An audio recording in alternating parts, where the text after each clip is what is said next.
بندہ جس سے پیار کرتا ہے نا، وہ بندہ کبھی کبھی پھر پیار کا فائدہ ناجائز بھی اٹھاتا ہے، کبھی کبھی یہ بھی نقصان لوگ کرتے ہیں۔ پہلی بات تو یہ کہ جب پیار ہو جائے تو اس کا فائدہ جائز بھی نہیں اٹھانا چاہیے۔ جس نے فائدہ اٹھا لیا تو اس نے تو استعمال کیا نا۔ تو ہوتا ہے ہمارے گھروں میں کہ اگر بچہ اماں کے قابو میں تو پھر اماں جو دل کرتا ہے کراتی ہے، اور جو اس کو کہہ دیتی ہے پھر وہ کہتا ہے اوہو میری اماں نے آکھیا ہے، پھر وہ ڈنڈا اٹھا لیتا ہے، آؤ دیکھتا ہے نہ تاؤ دیکھتا ہے۔ یہ بھی ایموشنل کرنا ہے، کر لیتے ہیں لوگ۔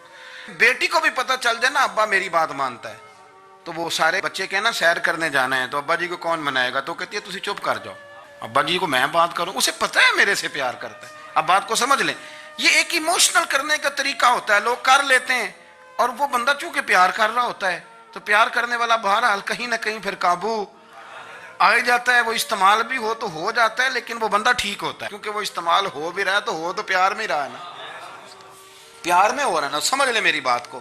حضرت سعد بن نبی وقاص رضی اللہ تعالیٰ عنہ کا نا اپنی ماں سے بڑا پیار تھا، بڑا پیار تھا اپنی والدہ سے۔ تو حضرت سعد بن نبی وقاص کلمہ پڑھ گئے، اماں جی نے بھوک ہڑتال کر دی، اسے پتہ تھا کہ میرا پتر مجھ سے پیار بڑا کرتا ہے، میں نے بالآخر منوا لینا ہے۔ تھوڑی سی آبادی تھی، ایک گھر کے اندر جو مسئلہ چھڑتا تھا نا اس کا سارے شہر کو پتہ چل جاتا تھا۔ اب کونوں میں گلیوں میں اب باتیں بھی ہونے لگیں کہ وہ سعد کی ماں ہڑتال پہ بیٹھی ہوئی ہے، بڑا مسئلہ ہے۔ اب پریشر بڑھنے لگا۔ حضرت سعد بن نبی وقاص فرماتے ہیں کہ وہ جو میرے قریبی لوگ تھے نا صحابہ، وہ بھی مجھے کہنے لگے یار کوئی رستہ نکال، ہر چوک میں تیری بات ہوتی ہے۔ کہتے ہیں میں گھر جاتا تو گھر والے بہن بھائی بچے باپ سارے کہتے ہیں یار تیری ماں مر جائے گی۔ اب بہت بڑا ایشو ہے، ہم یہ کہہ دیتے ہیں کہ انہوں نے قربانیاں بڑی دی، لیکن آپ ذرا بات کو سمجھے نا کہ اماں بھوک ہڑتال پہ بیٹھ جائے، ایک انسان کہاں کھڑا ہو جائے گا؟ بدنامی الگ ہے، بحث الگ ہے، سیانہ بندہ مالدار وزادار قبیلے والا۔ حضرت سعد بن نبی وقاص کی ماں نے 3 دن تک روٹی نہیں کھائی، پانی نہیں پیا، بے ہوش ہو گئی۔ اب جب بے ہوش ہوئی تو شور پڑا، سارا محلہ جمع ہو گیا، اب سارے لوگ کھڑے، اور بچہ وہ ہے جو ماں کی بڑی ماننے والا ہے۔ اماں کے اوپر لوگوں نے پانی شانی ڈالا، ہوش آئی تو حضرت سعد بن نبی وقاص قریب آئے، کہنے لگے اماں ایک بات کرنی ہے۔ اماں بھی بڑی مشکل سے اٹھ کے بیٹھ گئی کہ پتر ماننے لگا میرا۔ لوگ بھی کھڑے ہو گئے، مسکراہٹ بھی ہونے لگی کہ لو نہ کوئی بات ہونے لگی، یا ماں کہتی ہے کلمہ چھوڑ دے پھر مانوں گی۔ حضرت سعد بن نبی وقاص کہنے لگے اماں سن میری بات، 3 دن ہو گئے، مکے کا کوئی کونا کھدرا ایسا نہیں جس میں میری تیری باتیں نہ ہوئی ہیں، اور قبیلے کا علاقے کا کوئی شخص نہیں، لوگوں نے بڑی باتیں کی، اور لوگ جب باتیں کرنے پہ آتے ہیں پھر اوپر تک جاتے ہیں۔ یہ بھی کہا کہ کیا دین یہ سکھاتا ہے کہ ماں بھوکی مر جائے؟ یہ بھی لوگوں نے کہا میں نے ہر شے سنی برداشت کی، اماں اب تو میری بات کان کھول کے سن لے۔ ماں کہنے لگی وہ کیا؟ تو حضرت سعد کہنے لگے پیدا مجھے تو نے کیا ہے، 9 ماہ تیرے پیٹ میں رہا ہوں، روٹی تیرے ہاتھ سے کھائی ہے، تجھ سے زیادہ بہتر مجھے کوئی نہیں جانتا۔ ماں سن تیری کتنی جانیں؟ اماں کہنے لگی 1۔ تو حضرت سعد فرمانے لگے تیری 1000 جان بھی ہو نا تو ایک ایک کر کے ساری نکل جائے تو میں محمد عربی کا کلمہ پھر بھی نہیں چھوڑوں گا۔ ختم ہو گئی بات۔ یہ کیا بات؟ وہ کچا رنگ للاری والا جڑا چڑھدا تے لیندا رہندا، اے عشق تیرے دا رنگ محمد جدوں چڑھ جائے پھر نہیں لیندا۔ یہ کیا بات ہوئی؟ اماں تیری 1000 جان بھی ہو، روٹی کھانی ہے تو کھا، نہیں کھانی تو نہ کھا۔ یہ لفظ کہتے ہیں حضرت سعد بن نبی وقاص رو پڑے، آنسو آ گئے، لفظ کہہ کے باہر نکلے، مجمع چھٹ گیا، جس نے جو مطلب لینا تھا لیا، جس نے جو کہنا تھا اس نے کہا۔ حضرت سعد چلے گئے، شام کو گھر آئے تو اماں روٹی کھا رہی تھی، تو حضرت سعد فرماتے ہیں کہ محلے کی بیویاں کہنے لگی روٹی کیوں کھا رہی ہو؟ تو ماں رو پڑی، کہنے لگی پتر میرا ہے، میں نے پیدا کیا ہے، میرے پتر نے کبھی ضد نہیں کی، اس کے دل میں کچھ ہے اتر گئی ہے، کوئی ہے، کوئی کچا پکا جذبہ ہوتا تو میں تو 2 آنسو بہاتی تھی تو میرا پتر لوٹ آتا تھا، پر کسی رستے کا مسافر بن گیا ہے، اب کہیں پہنچ گیا ہے، اور میں اس کا درد سمجھ گئی ہوں، جہاں گیا ہے اب وہاں سے یہ لوٹ سکتا۔ آپ سمجھیں اتنا تگڑا ایمان جن لوگوں کا، ان کے بارے میں لوگ ڈسکس کریں گے۔ ان کو نا قرآن پاک نے بطور نمونہ بیان کیا ہے۔ اللہ فرماتے ہیں ایمان اس طرح کا جس طرح میرے نبی کے صحابہ کا۔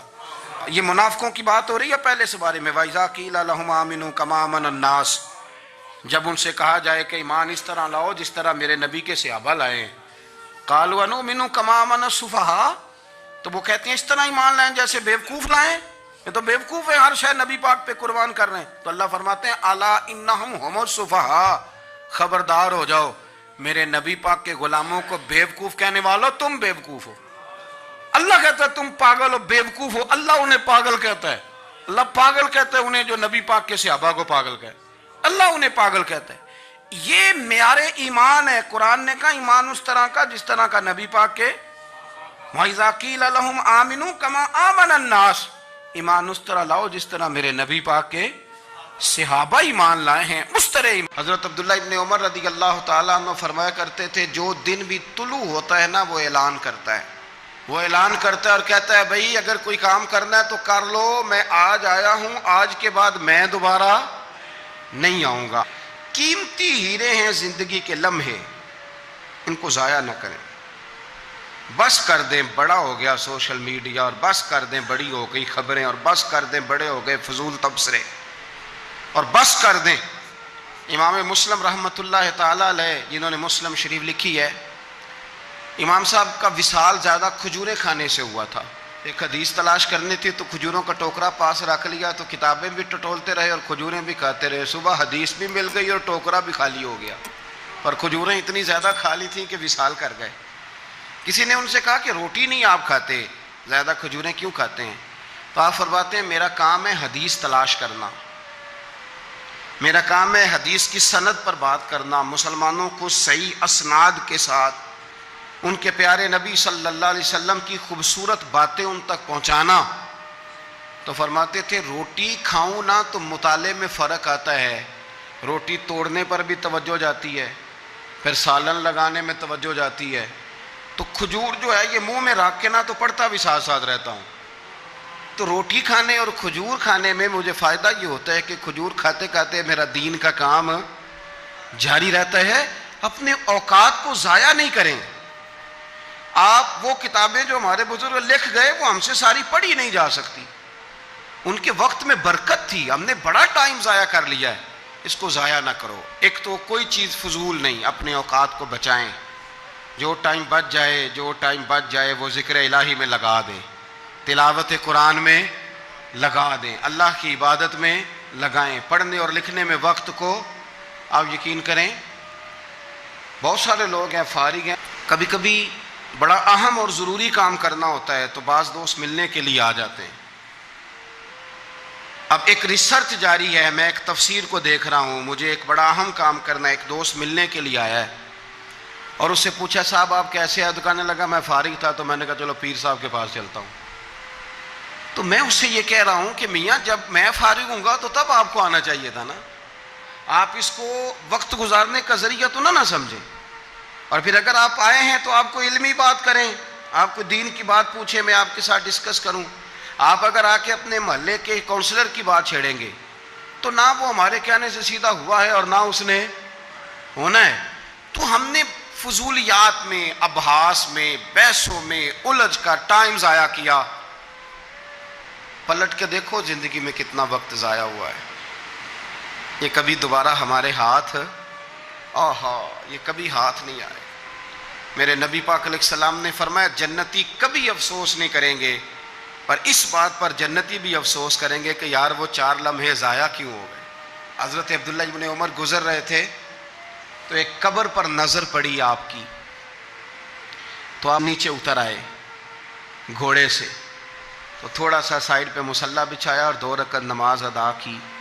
پھر سفر شروع ہوا تو آپ کے خادم جو ساتھ تھے وہ عرض کرنے لگے حضور آپ کی اس بات کی سمجھ کوئی نہیں آئی کہ آپ نے گھوڑے سے اترے اور صرف 2 رکعتیں پڑھی اور چل دیے.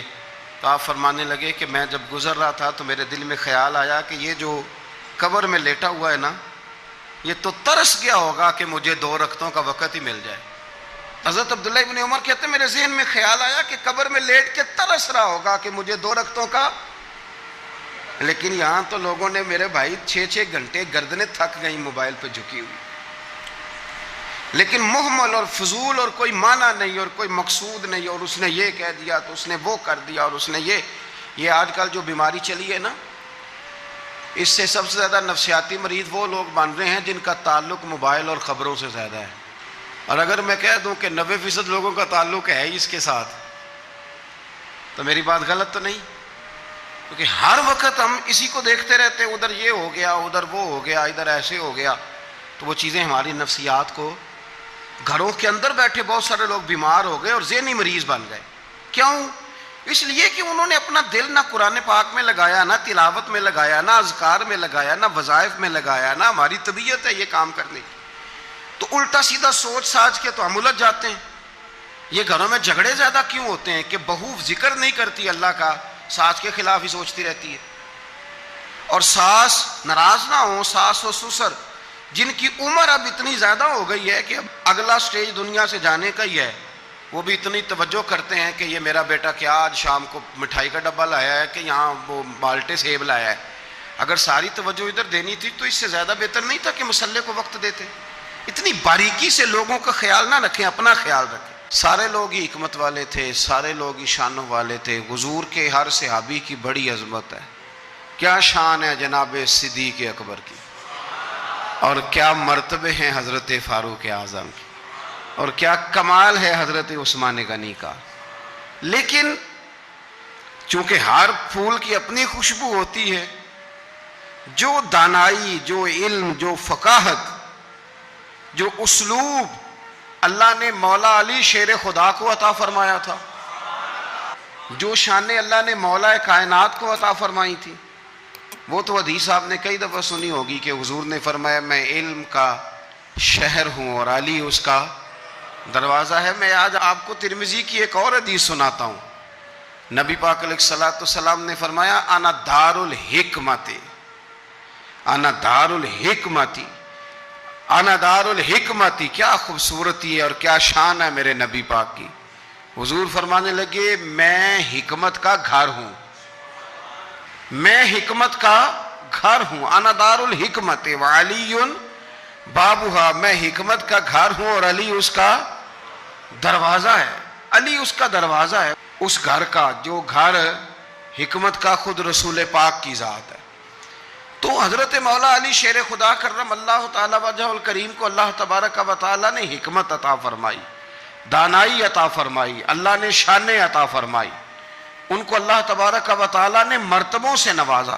اچھا ہمارے ہاں یہ بھی ہوتا ہے کہ جو پہلوان آدمی ہوتا ہے نا میدان میں لڑنے والا پہلوان، وہ اکثر سیاںا نہیں ہوتا الا ماشاءاللہ۔ جو کوئی پہلوان جو ہوتا ہے وہ کئی دفعہ عقل مندی والا معاملہ اور فیصلہ نہیں کرتا، لیکن حضرت علی کا کمال یہ ہے کہ ان سے بڑا دلیر بھی کوئی نہیں اور ان سے زیادہ سیاںا بھی کوئی نہیں۔ حضرت علی شیر خدا اتنی شانوں اور مرتبوں والے آدمی تھے کہ دلیری بھی سب سے زیادہ اور عقل بھی۔ حضرت عبداللہ ابن مسعود رضی اللہ تعالیٰ عنہ فرماتے ہیں کہ اگر حکمت کے 10 حصے کیے جائیں نا دانائی کے، تو اللہ نے 9 حصے مولا علی کو عطا فرمائے تھے اور 1 حصہ باقی ساری کائنات کو عطا فرمایا۔ بڑے فہم والے، فراست والے، دانائی۔ ایک بندہ آ گیا، غیر مسلم تھا، تو کہنے لگا میرے کچھ سوالوں کے جواب ہیں پر کسی نے دیے نہیں کبھی۔ پہیلیاں ہوتی ہیں نا کچھ لوگوں کے، سوال اور ہوتا ہے پر پہیلی تو بعض لوگوں نے پہیلیاں، لیکن جن کو اللہ فہم کی دولت دے نا ان کے سامنے بھی پھر کوئی پہیلی نہیں رہتی، کوئی راز نہیں رہتا۔ تو جب اس نے آ کے بہت بڑا دعویٰ کیا کہ اگر کوئی میرے سوال کا جواب دے تو میں مان جاؤں، تو پھر مسلمانوں نے کہا کہ نہیں، تو نے بڑا ہی دعویٰ کر دیا ہے، تو شے کوئی نہیں، وہاں تو بڑے مان گئے، تو ہمارے ساتھ۔ حضرت مولا علی شیر خدا کے پاس لے گئے تو اس نے بڑے مشکل سوال کیے۔ پہلی بات وہ کہنے لگا آپ مجھے 2 ایسے دوست بتائیں جن میں کبھی لڑائی نہیں ہوئی۔ تو حضرت علی کہنے لگے تو بڑے دعوے کر رہا تھا کہ میں بڑے لمبے سوال پوچھوں گا۔ وہ 2 دوست جن میں کبھی لڑائی نہیں ہوئی وہ جسم اور روح ہیں بھی کٹھے ساتھ رہتے، دوست بھی ہیں، پر کبھی آپس میں لڑائی، بڑے گناہ کرتا ہے جسم پر، روح ناراض نہیں ہوتی، وہ ساتھ ہی رہتی ہے۔ اس کی آنکھیں کھل گئیں، اس کو تو کبھی جواب ہی نہیں ملا تھا۔ کہنے لگا اچھا وہ 2 ایسے دوست پھر بتائیں جن میں کبھی صلح نہیں ہوئی۔ تو فرمایا وہ موت اور حیات ہیں، جب موت آتی ہے تو پھر زندگی باقی، ان کی صلح نہیں ہو سکتی، اکٹھے رہ ہی نہیں سکتے۔ اللہ اکبر۔ وہ کہنے لگا یہ تو کمال ہو گئی، اب وہ ذہن کھل گیا۔ کہنے لگا جی اور پوچھ لوں؟ فرمایا تیرا ہی دعویٰ تھا 2 پوچھنے، میں تیار ہوں، تو 100 بھی پوچھ۔ کہنے لگا وہ بی بی جس نے چند لمحوں میں بچہ پیدا کر دیا، فرمایا یہ بھی کوئی مشکل بات ہے؟ وہ حضرت مریم ہے، ایک منٹ میں حاملہ ہوئی تھی، اگلے منٹ میں اللہ تعالیٰ نے انہیں تھوڑی سی تکلیف سے گزارا اور اگلے منٹ میں حضرت عیسیٰ پیدا ہو گئے. کوئی مشکل بات ہے؟ کہنے لگا جی وہ دو چیزیں جو حرکت نہیں کرتی، فرمایا یار جلدی پوچھ، ٹائم نہ ضائع کر، جلدی پوچھ. وہ دو چیزیں جو حرکت نہیں کرتی وہ زمین آسمان ہے. اس نے کہا وہ دو چیزیں جو ٹھہرتی نہیں، فرمایا وہ سورج اور چاند ہے جو حرکت ہی کرتے رہتے. کہنے لگے اچھا وہ بتائیں جی جو کھا تو بڑا کچھ کیا پر پیا اس نے کچھ بھی نہیں. تو حضرت علی فرمانے لگے وہ حضرت موسیٰ علیہ السلام کا عصا ہے، جادوگروں کے سانپ سارے ہی کھا گیا پر پانی کا گھونٹ بھی نہیں پیا. حد ہو گئی. وہ شخص کہتا ہے علی کے جواب نے، مولا علی شیر خدا کے جوابات نے میرے اندر ہیجان پیدا کر دیا. میں نے فوراً کہا بتائیں وہ شخص جو کوئی شے نہیں. تو حضرت علی کہنے لگے جو میرے نبی کا کلمہ نہ پڑھے وہ کوئی شے نہیں. کہنے لگے وہ بتائیں جو بڑی شے ہو. فرمایا جو چاہے کہ اس کی عزت کعبے سے بھی زیادہ ہو جائے اور وہ بڑی شے بن جائے تو وہ محمد عربی کا کلمہ پڑھ جائے. گنجا تھا، کوئی شے نہیں تھی، سر پہ بال بھی نہیں تھے، رویا کرتا. اللہ تعالیٰ نے فرشتے کو بھیجا، تجھے کیا چاہیے؟ تو کہنے لگا بال آ جائیں اور تھوڑا مال آ جائے. فرشتے نے ہاتھ پھیرا تو بال بھی آ گئے تو بکریاں بھی آ گئیں، لائنیں لگ گئیں، مال ہی مال ہو گئے. دوسرے کے پاس گیا، وہ کوڑا تھا، اس کو جا کے کہا کیا چاہیے؟ کہنے لگا شفا ہو جائے اور کچھ اللہ تعالیٰ آسانی کر دے. شفا بھی ہو گئی، گائیں بھی دے دی، بھینسیں بھی دے دی، مال ہی مال ہو گئی. پھر ایک کے پاس گیا، وہ اندھا تھا، تجھے کیا چاہیے؟ اس نے کہا آنکھیں مل جائیں اور کچھ ساتھ اللہ مال دے دے. اونٹ ہی اونٹ ہو گئے. جب بڑا نواز دیا تو پھر مالک نے امتحان لینے کا ارادہ کیا. یاری تیری سونا ہے پر آزمائشاں بھی تیریاں اگ، آزمائشاں تیریاں، صحیح کہہ رہا ہوں، آزمائشاں تیریاں، یاری تیری سونا ہے پر آزمائشاں تیریاں. یہ سونا پرکھیا جامدائی پہلو نہ لگاں دے لگ.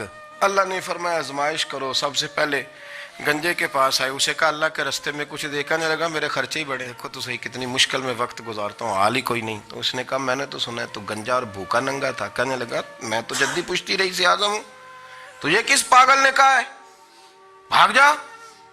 اس نے کہا اچھا جیسے تو تھا ویسے ہی ہو جائے. کھیت کھلیان اجڑ گئے، پھر سے گنجا ہو گیا. حضور علیہ السلام فرمانے لگے، پھر وہ اس کے پاس گیا جو کوڑا تھا، اسے کہا کچھ دے. کہنے لگا خرچے ہی بڑے. اب پوچھ لیں کسی امیر آدمی سے، کہے گا چکی کے نیچے ہاتھ ہے میرا، میرے سے زیادہ تو اب پریشان بندہ ہی کوئی نہیں. کیا بتاؤں آپ کو، اتنا ٹیکس ہے، اتنا جرمانہ ہے، فلانی شے، بڑا کچھ گنواتے ہیں لوگ. اس نے کہا میں نے تو سنا تو پہلے کوڑا تھا. اس نے کہا جا دوڑ جا، میں تو رئیس اعظم ہوں، دادا بھی پردادا بھی اور ساری نسل ہی. اس نے کہا اچھا جیسے تو تھا ویسے ہی ہو جائے. پھر وہ گیا اندھے کے پاس اور جا کے کہا اللہ کے نام پہ کچھ دے. تو کہنے لگا رب کے نام پہ؟ یہ کھڑے ہیں اونٹ جتنے تیرے دل کرے لے دا. اس نے کہا کیا معنی اس بات کا؟ کہنے لگا یار تجھے کیا بتاؤں، میں تو اندھا تھا، میں نے تو کبھی دنیا دیکھی نہیں تھی. پھر اس کریم نے فضل کیا تو مجھے بڑا کچھ دکھایا. میں کیا بتاؤں، میرا دل کر رہا ہے کہہ دوں کہ پھر اس نے کعبہ دکھایا، پھر اس نے روضہ رسول دکھایا، پھر اس نے ریاض الجنہ کے سجدے دکھائے، پھر اس نے اپنے محبوب کے دروازے کی رونقیں دکھائیں. اس نے بڑا کچھ دیا، اس نے بڑا نوازا. میرے پاس تو شاید میں بدکار پرانا خادم، کسے در ملی نہ ٹوئی. ایتے واصف یار نے نظر جو کی تھی پھر واصف ہی ہوئی. یہ تو اس کا کرم ہوا. تو یہ وہ کہنے لگا تو اللہ کے نام پہ جان مانگ، میں وہ بھی دینے کو تیار. میرے پاس تو شے ہی کوئی نہیں تھی، مجھے تو اپنا پتہ ہے، میں تو کوئی شے نہیں تھا، کچھ نہیں تھا میرے پاس. یہ تو ان کا کرم ہے کہ رخ ان کا ادھر ہے. اور مختصر سی میری کہانی ہے، یہ جو بھی ہے ان کی مہربانی ہے. تو وہ کہنے لگا میں بھی کچھ لینے نہیں آیا تھا، تیری آزمائش ہی کرنے آیا تھا. تیری عزتیں بھی سلامت رہیں گی، تیرا مال بھی سلامت رہے گا، تیری شفا بھی. اپنی زندگی میں کبھی بھی اللہ کی بارگاہ سے توجہ ادھر ادھر نہ کریں. چھوڑیں لوگ کیا کر رہے ہیں، دنیا کیا کہہ رہی، کبھی بھی اپنی توجہ دائیں. ہمارا یہ مسئلہ بن گیا کہ ہماری سیاست ہے، ہماری دنیا داری ہے، ہم بندوں کو راضی کرنا چاہتے ہیں. ہم دیکھتے ہیں کون کس طرح، اور آپ یقین کریں آپ تھک جائیں گے، بندے راضی نہیں ہوں گے، وہ نہیں راضی ہوتے. آپ ان کو منا کے لائیں گے تو ادھر والے نکل جائیں گے، ادھر کو منائیں گے تو ادھر والے نکل جائیں گے. اس چکر سے باہر آئیں، اس رب کو راضی کریں جو فرماتا ہے ان الذین آمنوا وعملوا الصالحات سیجعل لهم الرحمن ودا. فرمایا تو ایمان لانے کے بعد نیک عمل کر، میں لوگوں کے دلوں میں تیری محبت پیدا کر دوں. رحمان لوگوں کے دلوں میں محبت ڈال دے گا، اللہ لوگوں کے دلوں میں۔ اپنی نظر ہمیشہ اپنے رب پہ رکھیں، اتنی لمبی چوڑی دنیا داروں سے امیدیں نہ وابستہ کریں۔ میں نے دیکھا ہے لوگ کاسا لیسی کرتے ہیں، کبھی اس کے دروازے پہ کبھی اس کے دروازے پہ، ان چکروں سے باہر آئیں اور اپنے رب کی بارگاہ کی طرف توجہ کریں، استغفار شوق سے پڑھا کریں۔ اور اکیلے میں نا، اکیلے میں، رئیس المتکلمین مولانا نقی علی خان صاحب رحمۃ اللہ نے لکھا ہے کہ فرعون 500 سال حکومت کر گیا۔ فرماتے اصل وجہ یہ تھی کہ دنیا جب سو جاتی تھی نا تو اوپر چادر لے کے تو مصلے پہ بیٹھ جاتا تھا اور ہاتھ باندھ کے کہتا تھا رب تو ہی ہے، میرا پردہ نہ کھولنا، مالک تو ہی ہے، کرم نوازی کرنا، میری پکڑ نہ کرنا۔ وہ بے ایمان ہو کے اگر 500 سال ہاتھ باندھے تو گزارا کر لیتا ہے، تو ایماندار ہے۔ پر مسئلہ یہ ہے کہ تو رات کو بکل مار کے ہاتھ نہیں نہ باندھتا، تو منت نہیں کرتا، تو استغفار نہیں کرتا۔ توبہ کریں تو بچے رہیں۔ وہ اتنی لمبی حکومت کر گیا چونکہ رات کو کہتا تھا مالک رب تو ہی ہے، لیکن مہربانی فرما، میری پکڑ نہ فرما۔ ورحمۃ اللہ وبرکاتہ۔ یہ حدیث سنی جس سے آپ کے علم میں اضافہ ہوگا، اور حدیث کو سننے سے آپ کی زندگی بدل سکتی ہے۔ جب حضرت بلال رضی اللہ تعالی عنہ کو حکم دیا کہ اذان کے کلمات 2 مرتبہ کہیں اور سوا قد قامت الصلاۃ کے تکبیر کے کلمات 1 دفعہ کہے، جب مسلمان زیادہ ہو گئے تو مشورہ ہوا کہ کسی ایسی چیز کے ذریعے نماز کے وقت کا اعلان ہو جسے سب لوگ سمجھ لیں۔ کچھ لوگوں نے ذکر کیا کہ آگ روشن کی جائے یا نرسنگاہ کے ذریعے اعلان کریں، لیکن آخر میں بلال کو حکم ہوا کہ اذان کے کلمات 2 دفعہ کہیں اور تکبیر کے 1 دفعہ۔